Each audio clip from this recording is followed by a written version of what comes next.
This super easy and overpowered BlazedXP farm will produce over 9 stacks of blaze rods or 18 stacks of blaze powder every hour that you use it, along with a bunch of XP. It'll take 10 minutes to set up, and after that, you'll never run out of blaze rods again. Here's everything that you'll need to build it in Minecraft Bedrock Edition, and if you want to download this world, you can find a link down in the description. To start off this farm, you're gonna need to go to the nether, find a nether fortress, and find a blaze spawner in that nether fortress. Now, ideally, the blaze spawner is gonna be fully enclosed by blocks like this. Otherwise, if it's in the air, you're going to have to build the box around it, which is okay. It's just going to take a little extra work. As well, your life is going to be made way easier if you have a fire resistance potion, so you can't take damage from the blazes. Now, the first thing you want to do is go up to the blaze spawner, kill any blazes that are in the area, and then place 5 torches around the spawner. Make sure you have 1 torch on every side of it, otherwise they might still be able to spawn. Then after that, go ahead and clear out all of these nether brick fences and the nether bricks that are around the spawner. What we're doing right now is just clearing out the area so the blazes can actually spawn. Now, as you can see here, we're going to want to get 4 blocks out to all of the sides, along with 2 blocks out to the top, and that's to make sure all of the blazes spawn on the inside.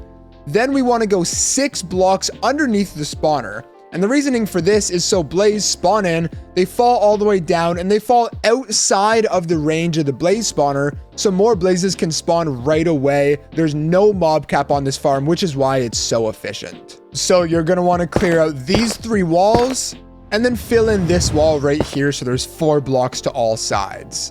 Then make sure there's 2 blocks above, and then like I mentioned, 6 blocks below the spawner. So once you've got that whole box cleared out, we're now going to work on building the actual killing area. So first of all, come directly underneath the spawner and then break that block right there, along with any 3 blocks. It doesn't really matter which direction you go. It's going to be uneven, but that's okay. It's still going to work.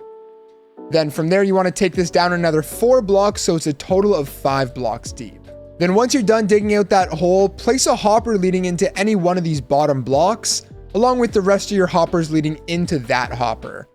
Then what you want to do is break all of these blocks over here, and this is going to be the AFK room, so you can make this however big or pretty you want. It doesn't really matter. What does matter, though, is placing a chest in front of that hopper to make sure the items actually have somewhere to go, along with placing mud over top of these hoppers. Now, the reason we place mud here is so the items can automatically be picked up through the mud, go into the hoppers, and then go down into this chest. Now, this is the best blaze farm, so we're going to add a trident killer onto this farm to make it automatic. If you don't care about the automatic aspect of it and you just want to kill them manually, you don't need these mud blocks. You can just have the hoppers here. Either way, though, we are going to need to be able to get down to this area, so turn around and dig a staircase so you can easily get in and out of the farm. Now it's time for us to make this farm automatic, and again, if you don't care about building the trident killer, just skip to the time on screen right now to finish up the farm.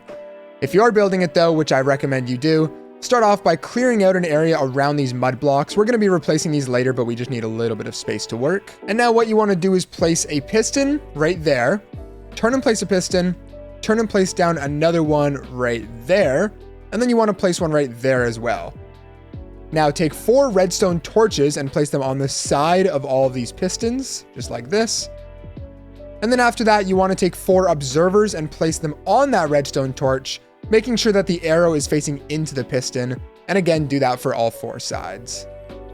Then after that, fill in all of the blocks on top of the trident killer to make sure nothing can escape, and then come back down into your killing area and place a lever on the back of this piston, and this is how you're going to turn the farm on and off. As well, if you want to see what's happening, and if you want to be able to collect the XP, it's not a bad idea to build up some of these blocks just so you can stand right here. However, you can actually turn this off for now, and then if you want, you can take your trident and throw it onto one of those pistons.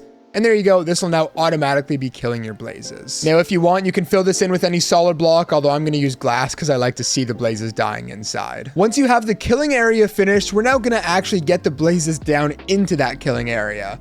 To start off, though, we want to make sure that when we place lava in the corners, it doesn't flow down into this.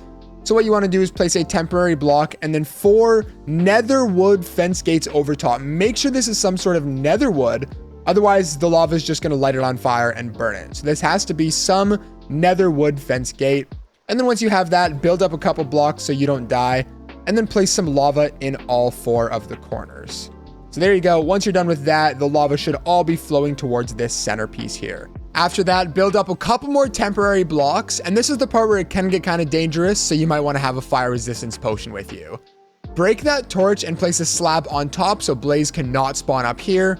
And then also break all of the torches around this spawner. Now, Blaze are going to start to spawn, so break your temporary blocks and get out of there as quick as possible. But there you go. As you can see, a bunch of blazes are now falling into this area. They're being killed. You can collect the XP, and then all of the drops are going to go down into this chest.